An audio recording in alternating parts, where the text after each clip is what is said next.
Territorio Stranger presenta Transfórmate o muere, una antología licántropa.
Las leyes de la guerra son un conjunto de disposiciones recogidas en el derecho militar.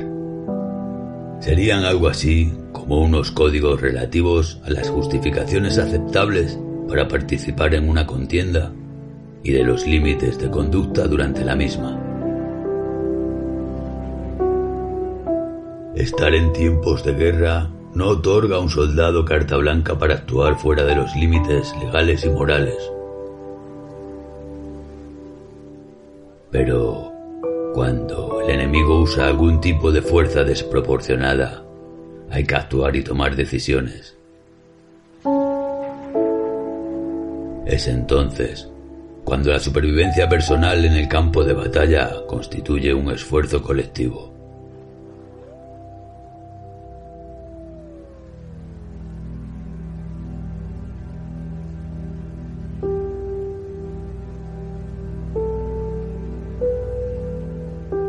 El cachorro Laínez, del escritor B.J. Sal, forma parte de Transfórmate o muere.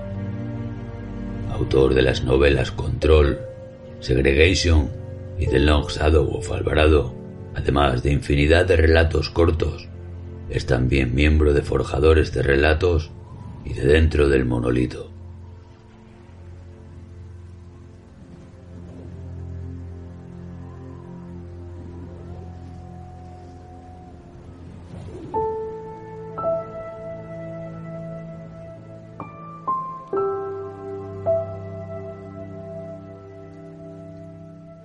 De la narración de este audio se ha encargado el Navajo, buen amigo del programa y responsable al 50% del podcast Book Fiction. Gracias.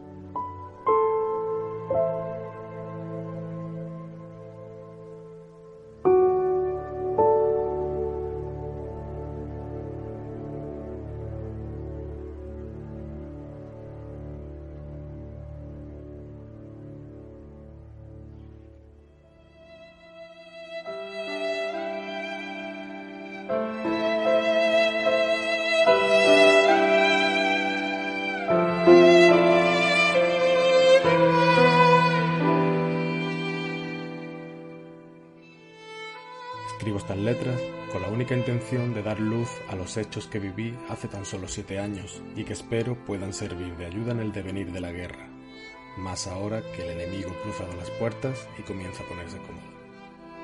Aún hay esperanza, siempre la hay, o al menos eso es lo que dicen. Si esto sirve para que los altos mandos del ejército aliado comprendan la pesadilla que mis ojos vieron y que mi mente no logra olvidar, y puede servir como herramienta, es posible que las muertes de mis compañeros no fueran en vano. Que Dios los guarde en su gloria, donde quiera que estén.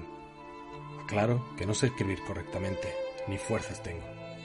El puño me lo presta, como buenamente puede, la hija de mis vecinos.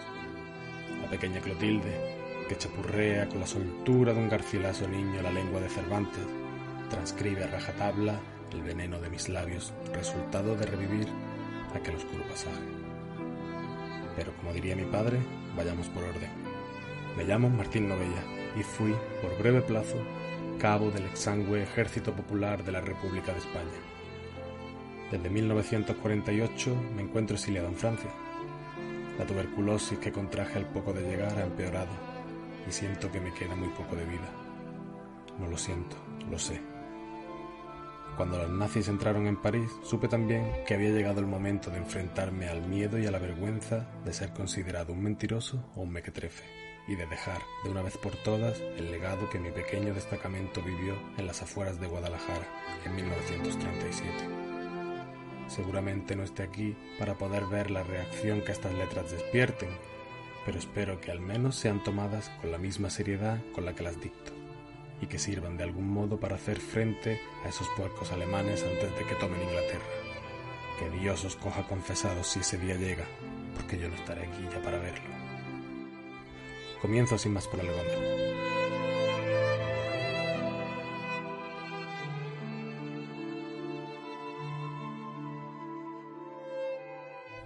Tenía yo 24 primaveras el día en el que me subieron a un camión en Madrid rumbo al frente. Tampoco es que hubiera tenido mucha elección. Al que no subía le ponían una pistola en el cogote. He leído que los republicanos eran crueles, tan crueles o más que los fascistas. Ya se sabe eso de que la historia la escriben los vencedores, pero la verdad es que yo nunca vi que le pegaran un tiro a nadie. También es cierto que todos los que tenían la fortuna de toparse con mi camión acabaron dentro. Mejor un camión y una promesa de cantar 20 en bastos que un tiro y arrastrar con un 3 antes de tiempo. No había que ser ningún hacha al tute para escoger la mejor mano con unas cartas de mierda. Madrid aguantaba, o eso era lo que creíamos entonces. Así que, en ese momento, lo que primaba para los estrategas del Ejército Rojo era hacer frente a los espaguetis del CTV, que le estaban dando por culo en Brihuega. ¿Nos estaban dando? En aquel momento a mí no me daba por culo nadie, la verdad.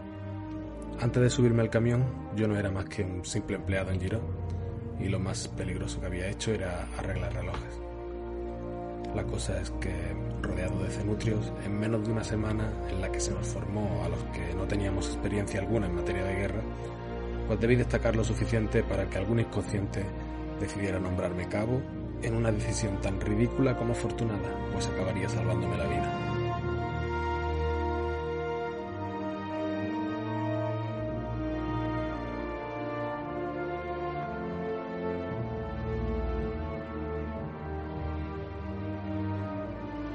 Ya dicho, la necesidad era grande, pero no hasta el punto de mandarnos a freír espagueti a los que no sabíamos ni apretar un gatillo.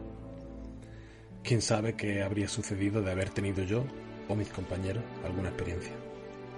No sé si alguno de ellos viviría, pero quizá hubieran encontrado una muerte más amable. El hecho es que, al no haber partido con el primer pelotón que se formó al día siguiente de llegar al campamento, los que quedamos allí fuimos separados en grupos. Dormíamos juntos, practicábamos juntos y hasta cagábamos juntos. La idea del Brigada Castro, encargado de nuestro entrenamiento y del de los otros pocos grupos que habían quedado atrás, consistía en generar, a marchas forzadas, el lazo de sangre que une a los hermanos de armas en combate y que puede marcar la diferencia entre el éxito y el fracaso que, en ese triste escenario, supone la diferencia entre la vida y la muerte. Tengo mis serias dudas de si el lazo que creamos llegó a ser de sangre o no, a pesar de que sangre hubiera expuertas, pero de lo que doy fe es de que acabamos tan hasta el gorro del entrenamiento en los 2 primeros días que a fuerza de insultar a los superiores, todos allí acabamos simpatizando.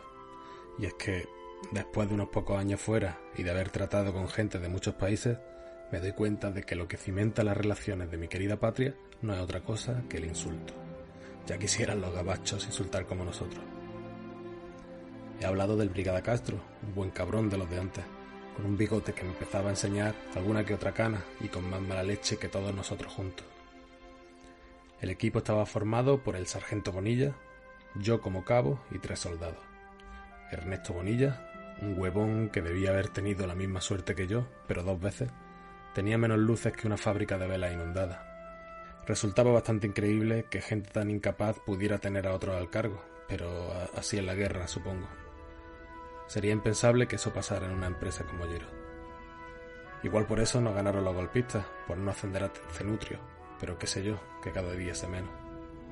Los soldados eran los hermanos Lendínez, Paco Canuto y Ramón Ramoncho, 2 mozos de 18 y 19 años. Por último, Julián Pedraza, un hombre de bien que, aparte de asustadizo, era más beato que Santa Teresa de Jesús. Y cuando digo asustadizo, no digo que el tipo fuera precavido o poco arriesgado, es que era de lejos el más cagón de la base. Pasados esos 2 primeros días, cuando no insultábamos al brigada o a los alférez que venían de paso, las burlas iban hacia Pedraza y a los grititos que se le escapaban cada vez que escuchaba un disparo, viniera de quien viniera, como los de una viuda a la que se le escapa un pedo en misa.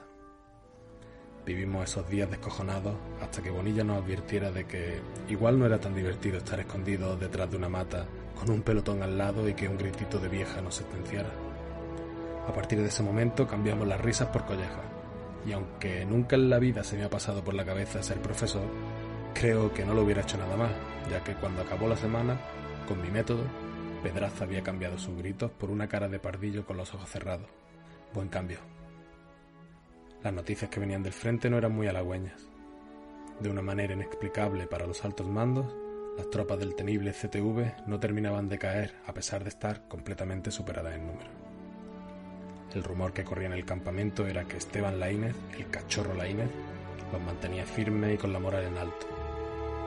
Esa fue la primera vez que escuché su maldito nombre, sin saber entonces que ni era cachorro ni era Laínez. Como decía, el rumor se expandía y nada hay más peligroso en plena guerra que un rumor que inyecta miedo en las tropas. El cachorro, del que algunos soldados hablaban como de Hércules reencarnado, era el responsable de que el Ejército Rojo no lograse recuperar completamente el cinturón de Guadalajara que protegía Madrid.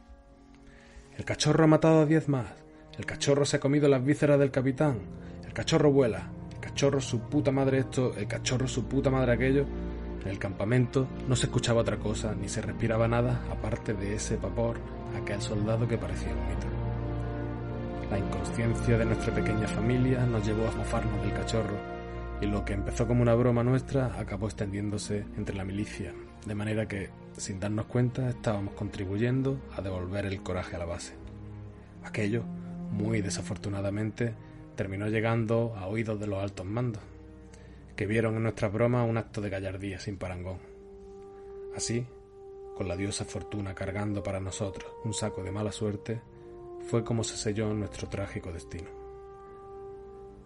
La orden iba a llegar a la mañana del 13º día, que para más Inri era martes, y como hoy, también era 13, si hubiéramos escuchado a Pedraza. «Cabo Novella, al orden, traiga las tropas para discutir nuestras nuevas órdenes. Bonilla, no seas imbécil, que ya ves que estamos todos aquí». El que hablaba con aquel descaro no era otro que Ramoncho, que, por muy soldado que fuera, frente a un sargento, sabía que Bonilla, aparte de lerdo, no tenía ni media hostia, y su sola presencia lo acojonaba. Y Ramoncho, que además de bromista era un poco cabrón, se aprovechaba de eso para vacilarlo todo lo que podía, siempre que no hubiera ningún superior cerca. «Bonilla, no me jodas con formalismo», dije yo. Después de 13 días me había ya olvidado de tener que ir a ningún frente, y el puto Bonilla nos acababa de volver a traer ese miedo con una sola frase. «Nuevas órdenes de arriba», insistió con su mirada lela. «¿De arriba de qué?», respondió Ramoncho, en otro intento por seguir tocándole los huevos. «¿De arriba?». Desde luego, Bonilla podía tener alguna virtud. Mi madre, que en paz descanse, siempre lo decía. «Martincito, bonito, todas las personas tienen algo en especial. Igual que tú te entiendes también con los animales, otras personas tienen otras cualidades. Todo el mundo tiene algunas, hasta el más simple, solo hay que saber encontrarlas». Yo, que nunca había dudado de la sabiduría de mi madre, no pensaba empezar a hacerlo entonces. Lo único que digo es que si el mamón de Bonilla tenía alguna virtud, se la había escondido en el culo. «Entiendo, Bonilla, que de arriba es de encima de Castro», dije para ayudarle. El tío era tan lelo que hablar con él suponía el doble de esfuerzo de hablar tu parte y de tener que sacarle la suya a gorrazo. Cuando pensaba que íbamos a pasar las próximas 3 horas intentando hacer desembuchar a Bonilla 4 frases, el brigada Castro, de un golpe en la lona, se metió dentro de la tienda, trayendo consigo el silencio. El tío infundía respeto solo con el aire que hacía bailar los perillos de la nariz que se camuflaban con su bigote. «Equipo, descansen». Miró a Ramoncho, retador, pero el zagal, que podía ser muchas cosas, pero gilipollas no era una de ellas, cayó como una puta. «Traigo buenas noticias para vosotros. Es idea del comandante Lacalle, podéis estar orgullosos». Mencionar a Lacalle eran palabras mayores. Orgullosos un poco, pero sobre todo allí lo que empezábamos a estar era un poco cagados. A fin de cuentas, no éramos más que 5 paletos sin formación militar. Lo que habéis conseguido con el cachorro, escupía mientras sacaba la primera sonrisa que yo era capaz de verle desde que llegase hacía casi 2 semanas. Ole vuestros cojones. Hasta que habéis llegado vosotros, aquí solo se podía oler la mierda del culo de todos los soldados cada vez que se mencionaba al puto cachorro. Y como es decir cachorro y la gente sigue acojonada, la calle ha tenido la brillante idea de asignar una misión solo a la altura de los más grandes. Mi señor, las órdenes de la calle o las órdenes del Brigada Castro que hay usted aquí presente son nuestras... Bonilla, cierra la puta boca y no toques los cojones, coño. Vosotros no vais al frente. La inconsciencia. Esa puñetera compañera que es capaz de hacerte disfrutar durante los breves segundos después de evitar pisar un charco justo antes de meter el pie en la mierda que hay al lado. La inconsciencia, sí. La que nos estaba haciendo reír y mirarnos los unos a los otros por no tener que ir a la guerra cuando el Brigada todavía no había explicado por qué. Y el por qué vino como esa mierda junto al charco, un segundo después, con la sonrisa boba todavía en la boca. Vosotros tenéis la misión de matar al cachorro y de traernos su cabeza. Como ha dicho la calle, debéis tener los cojones bien puestos y eso nunca sobra. Hay que acabar con él para recuperar de una puta vez Brihuega. ¿Cachorro, señor? Tartamudeó Bonilla, que cuando se ponía nervioso parecía 11 abuelas juntas. El cachorro, Bonilla, el cachorro. El puto cachorro Laínez, que nos lleva dando por culo desde hace un mes. Antes de que llegara, aquí no moría nadie, y ahora caemos como mosca. El cachorro, Bonilla, copón, dijo, tirándole una colleja que casi le salta las pestañas. A ver si así se te pasa la tontería. Clavando sus ojos en la insignia que relucía en mi pecho, transmitió su mensaje. Al bueno de Bonilla iba a haber que echarle una mano. Tú, cabo, su orden es mi... ¡Calla, joder! ¿No me será otro Bonilla? No, señor, yo no soy un Bonilla, respondí con entereza mientras fijaba la vista en el horizonte y me preparaba internamente para una colleja marca de la casa. Bien, respondió más calmado, sin soltar el brazo. Lo único que tengo para vosotros es una palabra. Empieza por ¿Serio? La mala leche empezaba a transformarse en frustración. ¿Tú lo que quieres es que te dé una hostia, eso? No, señor. Pues cierra el pico. La palabra es Lycanthrope, término alemán para licántropo. Abrirá las puertas correctas. Respiró con algo de suspense antes de seguir con aquel tono enigmático. Y también algunas que no lo son. Empléala con cuidado, advirtió con seriedad. ¿Puede darnos algún detalle más? Pregunté, sin mucha esperanza. No tratéis de entenderla. Quizá os sirva en algún momento de la expedición. Y hablando de eso, preparaos porque salís ya. ¿Ya? Dijo el sargento, que debía ser el único que no entendía lo cerca que estaba de que Castro le volviera a calentar la nuca. Ya, Bonilla, ya de ya. Hacéis el petate y salís. Estamos hasta los cojones de esto y hacemos falta en Madrid. Y miradme a los ojos, dijo, antes de abandonar la tienda con un tono y una cara que recuperaban al Castro temible y enterraban aquel espejismo de amabilidad. Como me entere yo de que habéis huido, como me entere yo de que no habéis tenido cojones de acabar con esa mierda, me cago en mi puta madre. Os juro que os busco donde quiera que estéis y os muelo a hostias. Como si os escondéis entre las piernas del maricón del Cerillita, os saco de allí a hostias. Así, farfullando y destilando su típica mala baba, desapareció el Brigada Castro, al que no volvería a ver nunca más. Armamos nuestros petates en menos de 15 minutos y en 20 estábamos fuera de la base, camino de la zona de conflicto donde, según nuestros espías, debía encontrarse el cachorro. La idea de armar un escuadrón suicida era tan absurda como destinada a fallar, pero así funciona la vida y, al igual que la vida, el ejército. Alguien dice algo a alguien, que se lo dice a otro, que tiene una idea y, de la manera más estúpida, un relojero, 2 hermanos jornaleros, un panadero y Bonilla, que si tenía profesión, aparte de idiota sueldo, nadie conocía, nos encaminamos a acabar con el soldado enemigo que estaba poniendo en jaque a todo un ejército. La primera noche nos pilló a medio camino entre Malacuera y Brihuega, donde tampoco teníamos intención de ir, ya que en ese momento la ciudad estaba todavía tomada y 5 capullos como nosotros tan solo podíamos servir como prácticas de tiro para las primeras barricadas. Nuestro destino era otro, el cauce del Tajuña, por donde el cachorro se movía infligiendo el mayor daño según los informes. Antes de echarnos a dormir, según los turnos que habíamos echado a suerte, aprovechamos que Bonilla había ido a cagar para dejar clara la situación. Ramoncho, que era el más avispado, me respetaba bastante y sabía que, por muy cabo que dijera mi solapa, antes que cabo era sensato y no pretendía imponer ninguna jerarquía estúpida. El objetivo estaba claro, y no era otro que volver con vida. Si matábamos a alguien, bien. Si ese alguien era el cachorro, mejor. Pero nadie allí, a excepción seguramente de Bonilla, dudaba de que aquella misión no tenía sentido y que las probabilidades, no ya de encontrarlo y de matarlo, sino de poder probarlo ante los superiores, eran inexistentes. Un sentido del deber, ¿a quién pretendo engañar? El puro instinto de supervivencia nos obligaba a hacer el paripé de intentarlo, porque, aunque existía la posibilidad de que una bala enemiga acabara con nosotros, la única alternativa era la certeza de que una amiga sí lo haría, en caso de que los superiores se enterasen de que no habíamos hecho nada por cumplir nuestra misión. Tampoco íbamos a tener mucho tiempo para darle vueltas, porque a la mañana siguiente iba a empezar la acción. Recuerdo que, a pesar de hacer un frío de 1000 demonios, el ruido de un pequeño destacamento nos calentó rápido. Bonilla, que cagaba lo menos 3 veces al día, estaba otra vez al lío cuando una pequeña tropa de 10 soldados italianos lo sorprendió detrás de la zarza en la que se afanaba. Con el culo al aire y los pantalones por las rodillas, comenzó a intentar cargar su fusil, con tan poca destreza que provocó que los engominados soldados comenzaran a partirse de risa. Los italianos se arrancaron a decirle cosas, cada vez más descojonados, lo que hizo que, de una forma natural, llamase nuestra atención.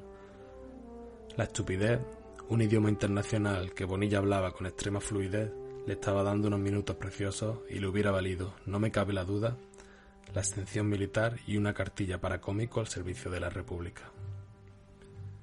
Ramoncho, que no era manco ni tampoco le gustaba perder el tiempo, había afianzado con cuidado su ametralladora ligera rusa, y desde que disparó la primera bala hasta que cayó el último italiano, no transcurrieron ni 15 segundos. Al menos, aquellos pobres diablos se fueron al otro barrio partiéndose el culo. El doblemente afortunado Bonilla, por payaso y por no poder cagarse encima porque ya acababa de descargar, salió rodando por el suelo, tropezando con sus propios pantalones, arrancándonos, entonces sí, la risa a todos nosotros. En menos de lo que canta un gallo, limpiamos a los Paganini de toda su munición, algo de comida y una serie de documentos que parecían importantes.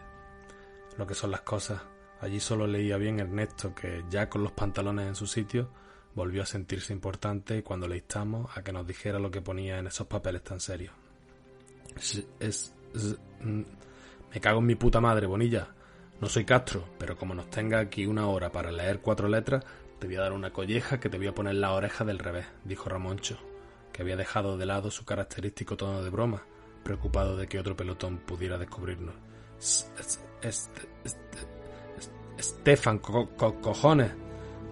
Si no el sentido común, el mando o una buena combinación de ambos se me habían hecho indispensables de pronto, por lo que, ignorando los balbuceos del sargento, decidí tomar la iniciativa para poner al grupo a salvo. Vámonos de aquí. Bonilla, coge los papeles y ve cogiendo aire. No tenemos tiempo para mierda, así que intenta tranquilizarte. Ramoncho, si vais a escamotear algo más, es ahora o nunca. Tenemos que largarnos de aquí. ¡En marcha! Como mulas espoleadas por ramas frescas, pusimos pie en polvorosa y llegamos a la vereda del Tajuña mucho antes de lo esperado. El secarral llano que nos dejaba completamente vendidos había dado paso a una cómplice frondosidad en la que pudimos, por fin, sentirnos seguros y forzar de nuevo a Bonilla, aun a riesgo de que se le chamuscaran los sesos. «Toma un poco de agua», dije, con la intención de relajarlo. El sargento bebió con ganas, con una expresión que seguía marcada por el estrés matutino. Siendo justo, no es que aquel hombre fuera un zote sin remedio, tan solo se trataba de un tipo de buena familia que jamás se había tenido que enfrentar a nada. Sin presión, el hombre no es capaz de dar nunca lo que tiene dentro, o eso decía mi padre, que al igual que mi madre, no paraba de recitar el refranero cuando la ocasión lo propiciaba. El rumor del río, el viento fresco y las ramas altas que nos cubrían perfectamente hicieron su efecto y el sargento cogió de nuevo los papeles entre hondas respiraciones. Stefan Leiner, asunto Lycanthrope. Cualquier incidente relacionado con este soldado será directamente tratado con la intendencia y ésta, a su vez, con el maestre del general sin necesidad de la aprobación intermedia. Se considerará, en cualquier circunstancia, un asunto de prioridad extrema bajo orden directa del general y del Führer. Bonilla sacó una foto en la que aparecía el hombre más raro que jamás haya visto y cuyo reflejo sigue grabado a fuego en mi memoria. Con un cuerpo hercúleo, tal y como rezaban los rumores, aparecía el soldado Esteban Laínez, rifle al hombro y puro en mano. Stefan, a nadie le importó ese detalle, y menos con lo que teníamos por delante. Lo que llamaba la atención, por encima de cualquier otra cosa, era su perolo deforme. Unas orejas casi a la altura de la frente y ligeramente picudas, que ya de por sí representaban una rareza, eran seguramente lo menos llamativo. Su nariz, que más que nariz parecía un hocico, se juntaba extrañamente con la boca en el punto por donde dos largos colmillos se fundían con su bigote. «Menuda defesio, joder. La hija de la campanera con la que te diste 4 besos no era mucho más guapa que...». Una colleja de Ramoncho impidió a Canuto terminar la frase. La ocurrencia y la cara del hermano, al que casi se le salen los ojos de las órbitas, terminaron por arrancarnos unas necesarias risas, porque la imagen había dejado huella. Da igual que sea Imperio Argentina o Dolores la hija de la campanera. Vamos a intentar cepillárnoslo como nos han ordenado, porque si no nos van a meter un tiro por el culo. Por muy grande que tenga el brazo es un tío y nosotros somos 5. Bonilla está cagando otra vez. Puedes decir 4 que no pasa nada, apuntó Pedraza ante la risa de los lendines. Bueno, pues digamos que somos 4 y Bonilla, que a la mala puede hacer otra vez su baile con los huevos colgando y distraer al enemigo. De nuevo las risas llenaron aquel arbusto, y sin saber cómo ni por qué, la conversación acabó, como tantas otras veces, en una sucesión de chistes de Canuto que parecía saberse más de 1000. Estábamos pasándolo tan bien que tuvo que ser el asustadizo Pedraza quien nos sacara del ambiente de broma para volver a meternos el miedo en el cuerpo. Bonilla se fue hace mucho tiempo. La reacción fue instantánea porque Bonilla era un cagón, pero lo suyo eran las cagadas de ratón y nunca tardaba más de 3 minutos en regresar. Mientras me quitaba la cinta con la que cargaba el fusil al hombro, Ramoncho sacó su cuchillo. Con un dedo en la boca le hizo un gesto a su hermano para que se callara. Canuto, que no se había enterado de la jugada, reaccionó con cara de susto, pero al final hizo lo propio con una faca que llevaba colgando en su cinto, dejándonos a medias con su prometedor chiste sobre un burro y un panal en un burdel. A día de hoy todavía me quema un poco no saber cómo terminaba aquella historia, y juro por Dios que será lo primero que le pregunte a los lendines cuando me reúna con ellos allí arriba. No hubo que ir muy lejos para encontrar la respuesta, aunque esta fuera tan macabra como inquietante. Detrás de un seto a pocos metros de nosotros, el cuerpo de Bonilla, que como por arte de magia se había quedado congelado en la posición de cuclilla, apareció ante nosotros. Donde tenía que estar su cabeza no había nada salvo un charco de sangre, pero los que nos dejó a todos blancos como la leche y empujó a que Pedraza se meara encima era pensar que le habían arrancado la cabeza a nuestro lado sin hacer el menor ruido. A pesar de que el pánico se desató en todos nosotros, ninguno tuvo la insensatez, o más bien el cuerpo, para abrir la boca, por lo que en pleno silencio regresamos al punto de partida. ¡El cachorro! ¡El puto cachorro! ¡Calla, Canuto! ¡Hablad bajo, cojones! El intento por sembrar la cordura no llegó muy allá, aunque lo que sí conseguí con mi reprimenda fue imponer el grado, ya que después de Bonilla el que debía llevar la batuta era yo. A mí el rango me importaba 3 mierdas, lo que yo quería era salir con vida de allí. «Nos van a follar a todos», interrumpió en voz muy baja el bueno de Pedraza mientras se santiguaba. Silencio. Bonilla, que en paz descanse, ha hecho un último servicio y además, seamos positivos, tenemos al cachorro a tiro. Es a lo que hemos venido. Si cumplimos, pensadlo por un momento, joder. La gloria y adiós a la guerra.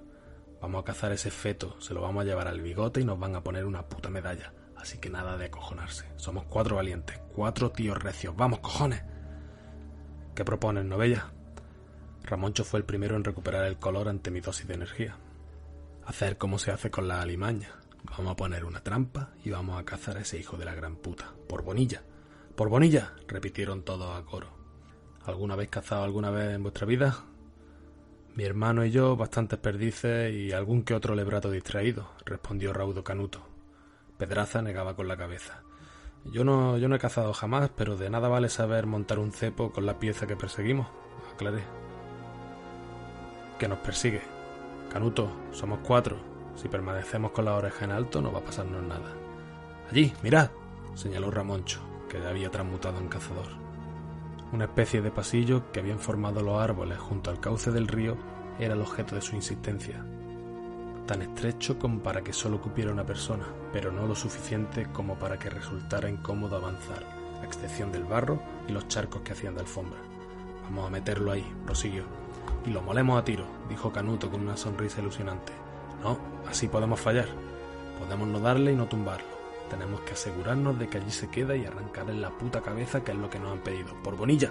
¡Por Bonilla!», repitieron todos de nuevo, como si aquello fuera una boda y el sargento el motivo de cada brindis. Nos movimos formando un escudo, conscientes de que el cachorro podría estar cerca y, advertido ahora de su sigilo, complicando que nos pudiera pillar por sorpresa, como había hecho con el cagón de Ernesto. Cuando quisimos darnos cuenta, la oscuridad se nos echó encima, momento en que habíamos acordado comenzar a montar la trampa.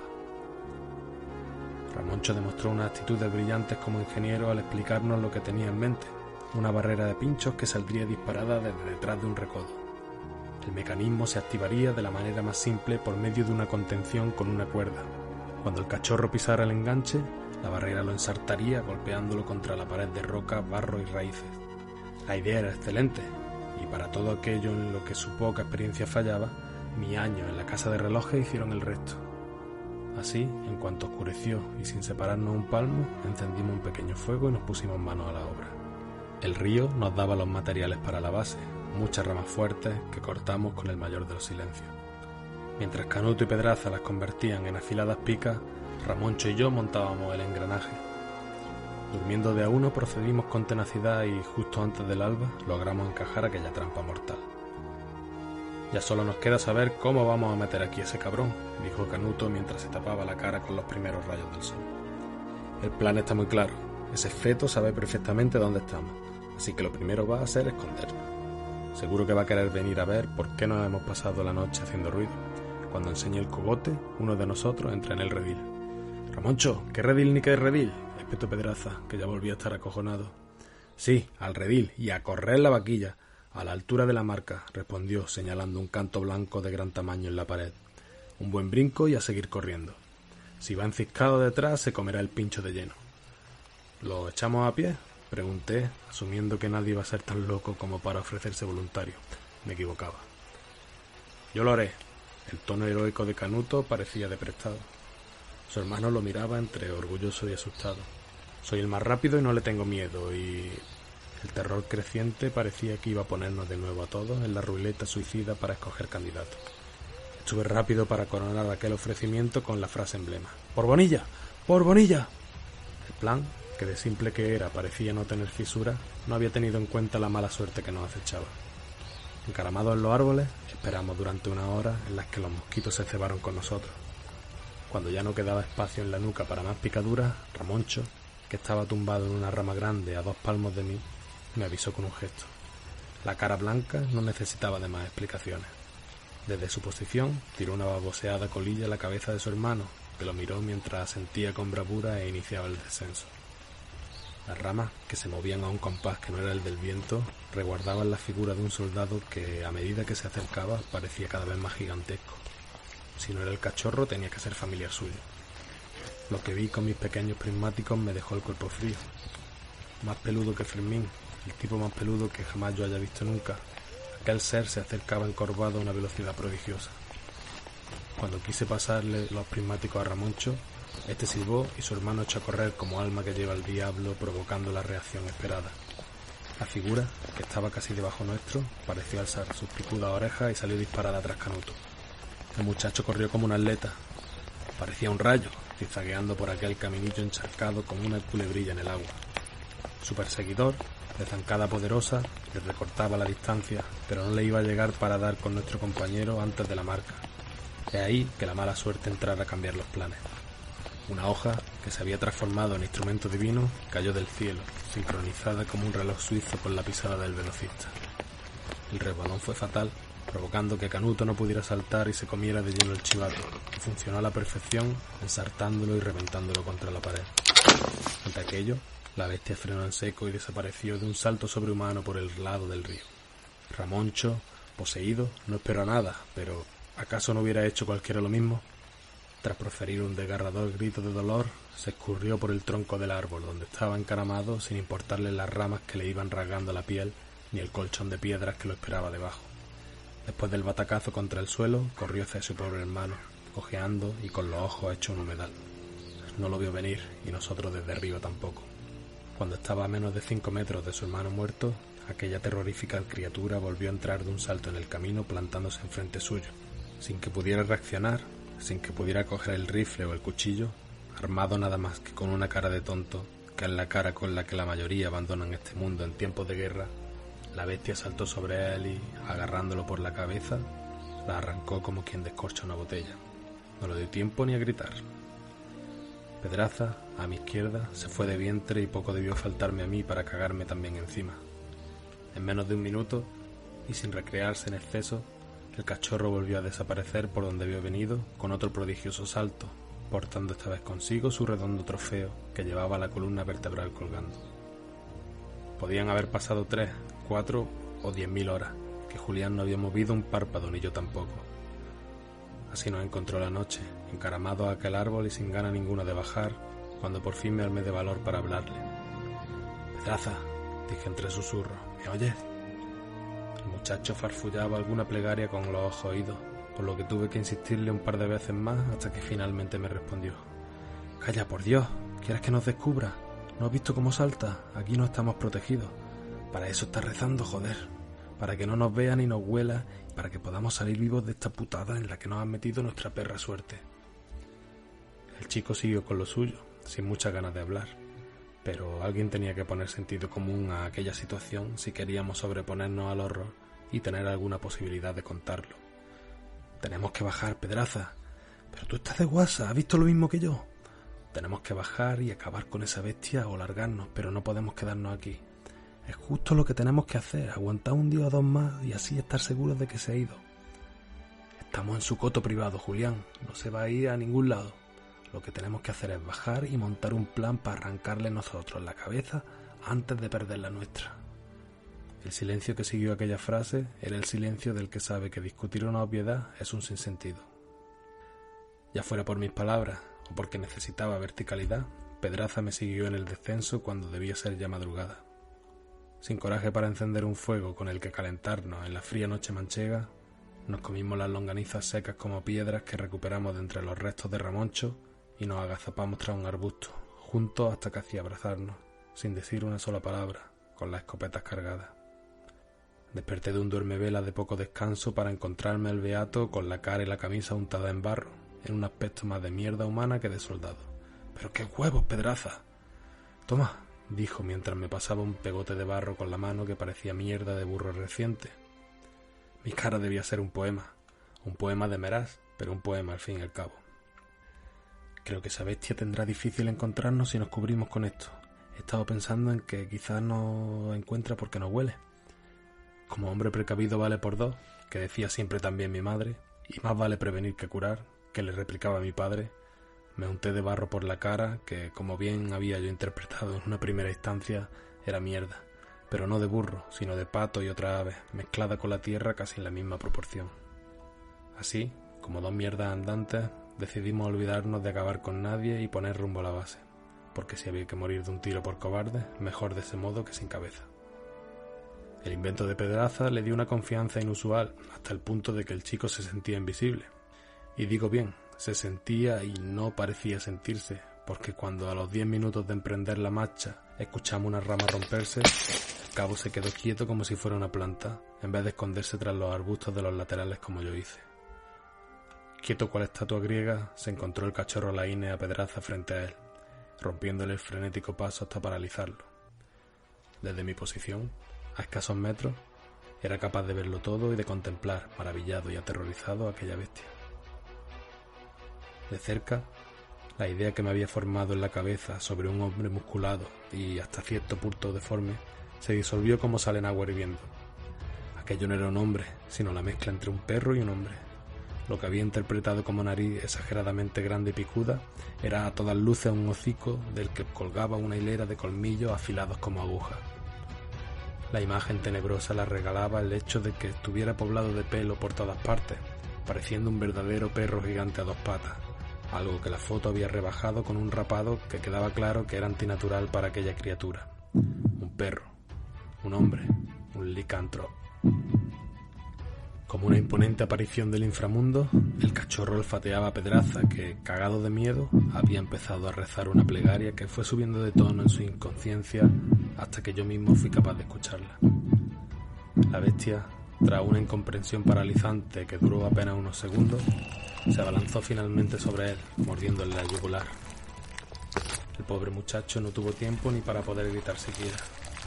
Aquella forma de atacar que me recordó a los gigantescos mastines que protegían la finca de mis padres en mi niñez me confirmaba que estaba ante un can, y el pensamiento, en lugar de asustarme, logró todo lo contrario.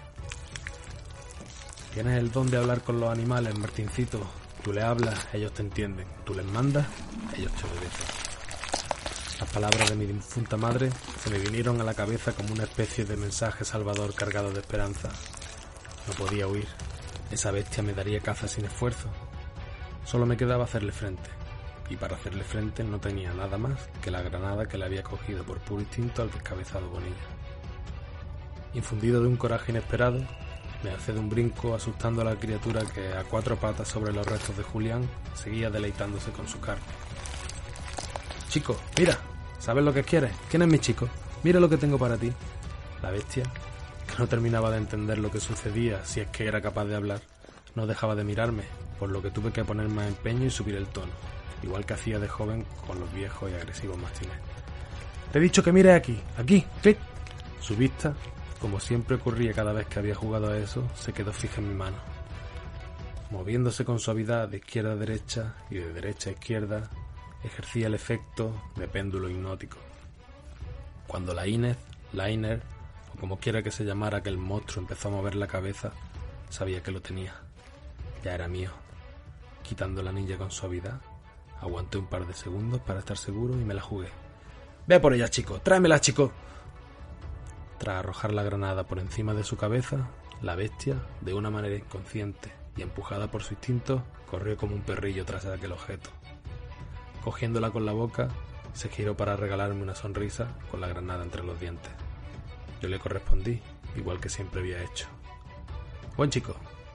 ¡Pum!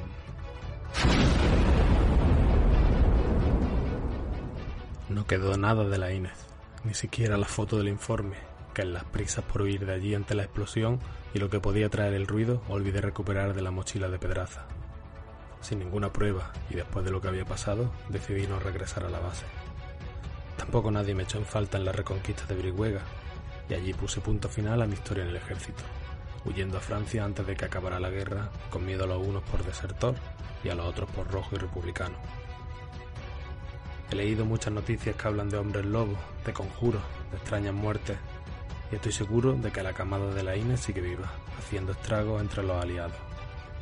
Quede aquí el legado de lo que vi, que espero pueda servir de algo. Martín Novella.